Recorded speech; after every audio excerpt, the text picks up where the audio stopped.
السلام علیکم پیارے اسلامی بہن بھائیوں، آج کا ہمارا موضوع ہے شب برات کیا ہے؟ What is the reality of Shab Barat? اگر ہم یوم مزدور، یوم تکبیر اور یوم پاکستان مناتے ہیں، محض ان کا کرنا ہی مقصد نہیں ہوتا، بلکہ وہ ایام ہمیں سیلیبریٹ کرنے یعنی قربانیاں یاد دلاتے ہیں، اپنے مقاصد کو ہمیشہ ذہن میں زندہ رکھنے کے لیے مہم کردار ادا کرتے ہیں، بقا اور ترقی کے لیے اپنے کردار کو مزید نکھارنے کو دعوت دیتے ہیں۔ اسی طرح اسلامی دنوں میں سے چند دنوں اور راتوں کو بھی اس لیے فضیلت دی گئی ہے، یہ دن اور راتیں دوسرے دن اور راتوں سے منفرد مقام رکھتے ہیں۔ یہ دن اور رات ہمیں جھنجھوڑتے ہیں اور ہمیں اللہ تعالیٰ کے خلیفہ اور نائب ہونے کا احساس دلاتے ہوئے اس منصب کے مطابق کردار ادا کرنے کی طرف راغب کرتے ہیں۔ شب برات بھی ان خاص ایام کے قبیل سے تعلق رکھنے والی ایک اہم رات ہے، جس میں احساس یہاں کو اجاگر کرنا مقصود ہے، اس لیے کہ قرآن کریم کا اول ہی پیغام ہے کی صورت میں ہر وقت بلند رہتا ہے۔ برات کے معنی ہے نجات اور شب برات کا معنی ہے گناہوں سے نجات کی رات۔ گناہوں سے نجات توبہ سے ہوتی ہے۔ یہ رات مسلمانوں کے لیے آہو گریہ زاری کی رات ہے، رب کریم سے تجدید عہد کی رات ہے، شیطانی خواہشات اور نفس کے خلاف جہاد کی رات ہے۔ یہ رات اللہ کے حضور اپنے گناہوں سے زیادہ استغفار اور توبہ کی رات ہے۔ اسی رات نیک اعمال کرنے کا عہد اور برائیوں سے دور رہنے کا عہد دل پر موجود گناہوں سے زنگ کو ختم کرنے کا موجب بن سکتا ہے۔ شب برات کے بارے میں حضرت عطار بن یسار فرماتے ہیں کہ لیلۃ القدر کے بعد سب سے افضل اور فضیلت والی رات شب برات ہے۔ یہ شعبان کی 15ویں رات ہے۔ شب قدر ایک ایسی رات ہے جس رات اللہ تعالیٰ اپنے بندوں پر بے شمار رحمتیں نازل فرماتا ہے۔ اس رات جو کوئی انسان سچے دل کے ساتھ جو بھی اللہ تعالیٰ سے دعا کرتا ہے تو اللہ تعالیٰ اس کی دعا کو فوراً قبول فرماتا ہے۔ یہ بے حد برکتوں والی رات ہے۔ اس رات اللہ تعالیٰ ہر انسان کی دعا خود قریب ہو کر سنتا ہے اور اس کو قبول فرماتا ہے۔ امام نے حضرت عائشہ سے روایت کی ہے کہ رسول اللہ صلی اللہ علیہ وآلہ وسلم نے رات کو اٹھ کر نماز پڑھی اور بہت طویل سجدہ کیا، حتیٰ کہ مجھے گمان ہوا کہ آپ کا انتقال ہو گیا ہے۔ میں اٹھی اور آپ کے پائے اقدس کا انگوٹھا ہلایا، وہ ہلا تو پھر میں لوٹ آئی۔ جب آپ نے سجدے سے سر اٹھایا اور نماز تمام کی تو فرمایا، اے عائشہ، کیا تم کو یہ گمان ہو گیا تھا کہ نبی اکرم صلی اللہ علیہ وآلہ وسلم نے تم سے زیادتی کی ہے؟ عرض کیا، نہیں خدا کی قسم یا رسول اللہ صلی اللہ علیہ وآلہ وسلم، لیکن آپ کے طویل سجدے نے مجھے وفات کے خوف میں مبتلا کر دیا تھا۔ فرمایا، کیا تم جانتی ہو کہ یہ کون سی رات ہے؟ عرض کیا، اللہ اور اس کا رسول زیادہ جانتا ہے۔ فرمایا، 15ویں شعبان کی رات ہے۔ بے شک اللہ تعالیٰ اس رات میں اپنے بندوں پر ظہور فرماتا ہے تو توبہ کرنے والوں کی توبہ قبول فرماتا ہے اور رحم چاہنے والوں پر رحم فرماتا ہے اور کینہ پروروں کو جیسے وہ ہوتی ہے اسی پر رکھتا ہے۔ شب الایمان ابن ابی شیبہ، ترمذی، ابن ماجہ اور بہقی نے حضرت عائشہ سے روایت کی، آپ فرماتی ہیں کہ میں نے نبی پاک صلی اللہ علیہ وآلہ وسلم کو ایک رات بستر استراحت پر نہ پایا تو میں آپ کی جستجو میں نکلی، آپ کو بقیع میں اس طرح پایا کہ آپ کا سر مبارک آسمان کی طرف اٹھا ہوا ہے۔ آپ صلی اللہ علیہ وآلہ وسلم نے فرمایا، اے عائشہ، کیا تمہیں اس کا خوف ہوا کہ اللہ اور اس کا رسول تم پر ظلم کرے گا؟ عرض کیا، مجھے یہ خوف نہیں ہے، مگر میں نے یہ گمان کیا کہ شاید آپ کسی اور زوجہ کے پاس تشریف لے گئے ہیں۔ تب آپ صلی اللہ علیہ وآلہ وسلم نے فرمایا، اللہ آسمان دنیا کی طرف 15ویں شعبان کی شب کو اپنی شان کے مطابق نزول فرماتا ہے، بس قبیلہ بنی کلب کی بکریوں کے بالوں کی گنتی سے زیادہ اللہ تعالیٰ مخلوق کو بخش دیتا ہے۔ امام ابن ماجہ اور امام بہقی نے شب ایمان میں حضرت علی سے روایت کی ہے کہ رسول اللہ صلی اللہ علیہ وآلہ وسلم نے فرمایا، جب نصف شعبان کی رات آئے تو رات کو قیام کرو اور اس کی صبح کا روزہ رکھو، کیونکہ اس رات کو اللہ تعالیٰ کی رحمت غروب آفتاب سے لے کر آسمان دنیا پر آ کر پکارتی ہے کوئی بخشش مانگنے والا، میں اس کو بخش دوں، ہے کوئی رزق کا طالب، میں اس کو رزق دوں، ہے کوئی بیمار جو شفا طلب کرے، میں اس کو شفا دوں، یہاں تک کہ فجر طلوع ہو جاتی ہے۔ سنن ابن ماجہ امام جلال الدین تفسیر و در منصور میں لکھتے ہیں کہ خطیب بغدادی اور ابن نجار نے حضرت عائشہ سے روایت کی ہے کہ رسول اللہ صلی اللہ علیہ وآلہ وسلم تمام شعبان کے روزے رکھ کر اس کو رمضان کے ساتھ ملا دیتے تھے اور آپ کسی بھی ماہ کے تمام دنوں کے روزے نہ رکھتے تھے سوائے شعبان کے۔ میں نے عرض کی، یا رسول اللہ، شعبان کا مہینہ آپ کو بڑا پسند ہے کہ آپ اس کے روزے رکھتے ہیں؟ آپ صلی اللہ علیہ وآلہ وسلم نے نے فرمایا ہاں عائشہ، کوئی نفس بھی پورے سال میں فوت نہیں ہوتا مگر اس کی اجل شبان میں لکھ دی جاتی ہے، تو میں پسند کرتا ہوں کہ جب میری اجل لکھی جائے تو میں اللہ کی عبادت اور عمل صالحہ میں مصروف ہوں۔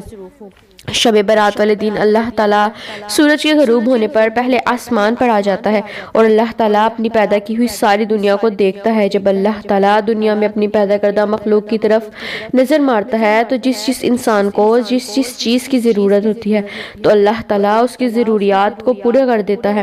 کچھ بدقسمت انسان ایسے ہوتے ہیں کہ جو شب برات والی رات بھی اللہ کی نعمتوں سے محروم رہ جاتے ہیں۔ وہ کون سے لوگ ہیں؟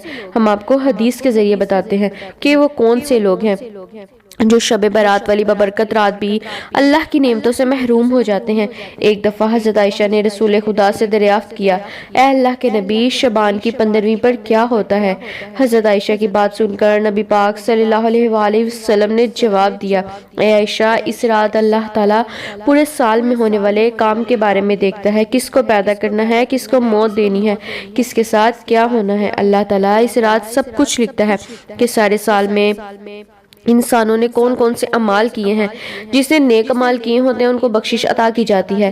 شب برات والی رات اللہ تعالیٰ انسانوں کا رزق لکھتا ہے کہ میں نے کس انسان کو کس طرح اور کتنا رزق عطا کرنا ہے۔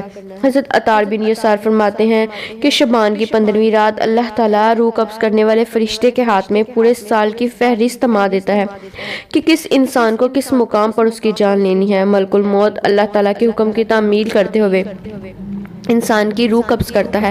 ہر انسان کام میں مصروف ہوتا ہے، کسی کی خوشی کے موقع پر موت لکھی جاتی ہے تو کسی کے غم کے دوران ہی روح قبض کر لی جاتی ہے، اور کسی کی تکلیفوں کو برداشت کرتے ہوئے موت لکھ دی جاتی ہے تو اس کو تکلیفیں پہنچا کر اس کی روح قبض کیا جاتا ہے۔ حضرت عثمان بن محمد رحمۃ اللہ فرماتے ہیں کہ نبی پاک صلی اللہ علیہ وآلہ وسلم کا فرمان ہے کہ اللہ تعالیٰ انسان کی عمر ایک شب برات سے دوسری شب برات تک مقرر کرتا ہے۔ انسان کی شادیاں ہوتی ہیں، ان کے بچے ہوتے ہیں، ان کے ذہن و خیال میں بھی یہ بات نہیں ہوتی کہ اللہ تعالیٰ نے ان کا نام لکھ کر ملک الموت کے ہاتھ میں تھما دیا ہے۔ نبی پاک صلی اللہ علیہ وآلہ وسلم کا فرمان ہے کہ شبان کے مہینے کی 15ویں رات ہر اس انسان کی فہرست تیار کر کے ملک الموت کے ہاتھ میں دے دی جاتی ہے کہ کس کس کی موت اس سال ہونی ہے اور کس کس مقام پر اس کی روح قبض کرنی ہے۔ اللہ تعالیٰ ملک الموت کے حوالے یہ لسٹ کر دیتا ہے۔ حضرت ابو ہریرہ رضی اللہ تعالیٰ عنہ سے ایک حدیث کو اس طرح سے بیان کرتے ہیں کہ نبی اکرم صلی اللہ علیہ وآلہ وسلم کا فرمان عالی شان ہے کہ شب برات کی رات اللہ تعالیٰ کے حکم کی تعمیل کرتے ہوئے جبرائیل میرے پاس تشریف لائے اور فرمایا، اے اللہ کے نبی، اپنے سر مبارک کو آسمان کی طرف اٹھائیے۔ میں نے جبرائیل سے پوچھا، ہے جبرائیل، یہ کون سی رات ہے؟ حضرت جبرائیل نے بڑے ادب احترام کے ساتھ مجھے فرمایا، اے اللہ کے نبی صلی اللہ علیہ وآلہ وسلم، یہ وہ ببرکت رات ہے جس رات اللہ تعالیٰ جنت کے تمام دروازوں کو کھولتے ہوئے ہر اس انسان کی بخشش کر دیتا ہے جس نے اللہ کے علاوہ کسی اور کی عبادت نہ کی ہو۔ اس کے علاوہ اللہ تعالیٰ سود خور شرابی زانی کو اس وقت تک جنت میں داخل نہیں کرتا ہے جب تک وہ اپنے گناہوں سے توبہ نہ کر لیں۔ جب رات کا چوتھائی حصہ ختم ہو گیا تو جبرائیل پھر میرے پاس آ گئے اور فرمانے لگے، اے اللہ کے نبی، اپنے مبارک سر کو آسمان کی طرف اٹھائیے گا۔ نبی پاک فرماتے ہیں کہ میں نے دیکھا کہ جنت کے سارے دروازے کھلے ہیں۔ جنت کے دروازے پر پہلے دروازے سے لے کر 5ویں دروازے تک ایک ایک فرشتہ کھڑا ہو کر یہ بات کہہ رہا تھا کہ خوشی ہو اس انسانوں کے لیے جنہوں نے اس رات اللہ کی بارگاہ میں سجدے کیے، رکوع کیے، دعا کی، اللہ کا ذکر کیا۔ جس انسان نے اللہ سے ڈرتے ہوئے اس رات کو اپنی آنکھوں سے ایک آنسو کا قطرہ گرایا، اس انسان کو اللہ نے معاف کر دیا، ان کے سارے گناہوں کو بخش دیا۔ چھٹے آسمان پر جنت کے دروازے پر ایک فرشتہ کھڑا یہ بات کہہ رہا تھا، خوشی ہو انسان کے لیے جو دین اسلام پر پکا یقین رکھتا ہے۔ 7ویں آسمان پر ایک فرشتہ کھڑا یہ بات کہہ رہا تھا کہ کوئی دنیا و آخرت میں کسی انسان جس کے دل میں کوئی نیک تمنا ہو اس کی طلب کو پورا کیا جائے گا۔ 8ویں دروازے پر ایک فرشتہ کھڑا یہ بات کہہ رہا تھا کہ کوئی ہے جو اپنے گناہوں کی بخشش کروانا چاہتا ہے، اس کے سارے گناہوں کو معاف کر دیا جائے گا۔ یہ سارا معجزہ دیکھ کر حضرت محمد صلی اللہ علیہ وآلہ وسلم نے حضرت جبرائیل سے دریافت کیا، اے جبرائیل، یہ جنت کے دروازے کب تک کھلے رہتے ہیں؟ حضرت جبرائیل علیہ السلام نے فرمایا کہ جنت کے دروازے صبح سورج نکلنے پر بند ہو جاتے ہیں۔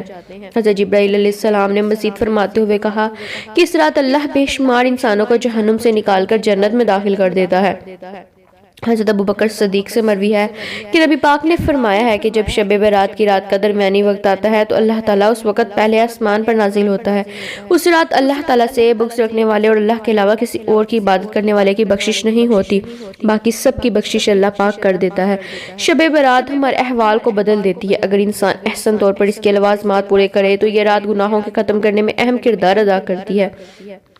اگر اس رات اپنے رب کے حضور ندامت اشک آنسو بہائے اور نالہ و فریاد کرے، اپنے صاغر و کبائر گناہوں کے لیے معافی کا خواستگار بنے، تو اس وقت بدحالی خوشحالی اور تنگی آسانی میں بدل جاتی ہے۔ بنی اسرائیل کے ایک بے حد گنہگار شخص نے صرف توبہ کا ارادہ کیا، ابھی مکمل طور پر توبہ نہ کی تھی، مگر نیت و ارادے کے سبب تقدیر بدل گئی اور جنت میں پہنچایا گیا۔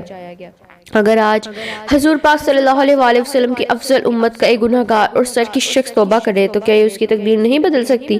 بالخصوص شب برات کا تو اور افضل مقام ہے، جہاں حضور پاک صلی اللہ علیہ وآلہ وسلم کے ارشاد گرامی کی روح سے اپنے رب سے گناہوں کی معافی مانگنا اور آہوزاری کر کے اپنے رب سے آئندہ گناہوں سے سچی توبہ کرنا ہے۔ شب برات ہمیں اس عمل کی طرف دعوت دے رہی ہے کہ اس رات محاسبہ نفس، توبہ، تجدید عہد کے ذریعے دنیاوی اخروی فلاح کا سامان تیار کریں۔ اللہ تعالیٰ سے دعا ہے کہ اللہ تعالیٰ ہم کو نیک کام کرنے کی توفیق عطا فرمائے، آمین۔